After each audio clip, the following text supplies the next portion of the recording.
মাইজবান্ডার ধর্ম আলাদা একটি ধর্ম। না না না না, গালি দিবেন না, ভিডিওটা স্কিপ না করে পুরা ভিডিওটা দেখুন, তারপর মন্তব্য করুন। এই যে দেখতেছেন,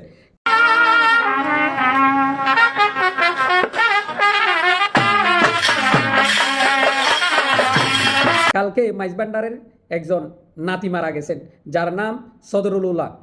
তিনি বাবা ভান্ডারীর নাতি। আচ্ছা, যাই হোক, তিনি মারা গেছেন।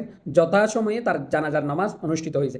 সেখানে জানাজা পড়াইছেন বর্তমান ফিসাব, তিনি 3 তাকবীরে জানাজার নামাজ পড়াইছেন। আচ্ছা, জানাজার নামাজ কি 3 তাকবীরে হয় নাকি 4 তাকবীরে হয়? আপনাদের কাছে প্রশ্ন। উনি পরে লুকমা টুকমা দিয়ে কীভাবে পড়াইছেন? আচ্ছা, ওইদিকে আমি যাচ্ছি না। আমার কথা হচ্ছে যে সদরুল্লাহ সাহেব মারা গেছেন, ওনার জানাজার পরে আপনারা এগুলো কী করতেছেন ভাই?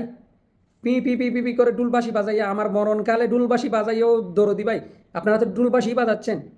এগুলা কি সুন্নি সুন্নি ধর্মে আছে? এটা তো সুন্নি ধর্মে নাই। কারণ অসংখ্য সুন্নি ভাইরা বলে আউল বাউল ফাউলরা মরণকালে ডুলবাসি বাজায়। এটা কোনো আহলে সুন্নাত ওয়াল জামাতের কাজ হতে পারে না। এটা শরীয়তে হারাম। আচ্ছা, তাই সুন্নিতরা তো এগুলো করে না। আপনারা কোন ধর্মের? নিশ্চয়ই আপনারা মাঝবান্ডার ধর্মের, কারণ আপনারা এগুলো করতেছেন। না হলে বাউল ধর্মের, না হলে আপনারা মুজুসি। আমার প্রশ্নের উত্তরগুলো আপনারা দিয়ে যাবেন। একজন মানুষ মারা গেছেন, মৃত, আমি তাকে নিয়ে কথা বলতেছি না, তিনি আল্লাহর ওয়ালি ছিলেন আপনাদের কথা মতো।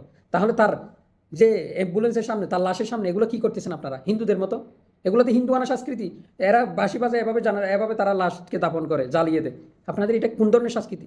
একজন উনি আলেম এবং উনি একজন ফিসাব বলতেছেন, তাহলে এভাবে করলেন কেন আপনারা? এই প্রশ্নের উত্তর আপনারা কমেন্টে দিয়ে যাবেন, গালাগালি করবেন না ভাই। ভিডিওটা পারলে বেশি বেশি শেয়ার করবেন, যেন আমাদের ভাইদের নিকটে এই ভিডিওটা পৌঁছে এরা যেন একটা উত্তর দিতে পারে। জাযাকুমুল্লাহ খাইর। আসসালামু আলাইকুম রহমতুল্লাহ।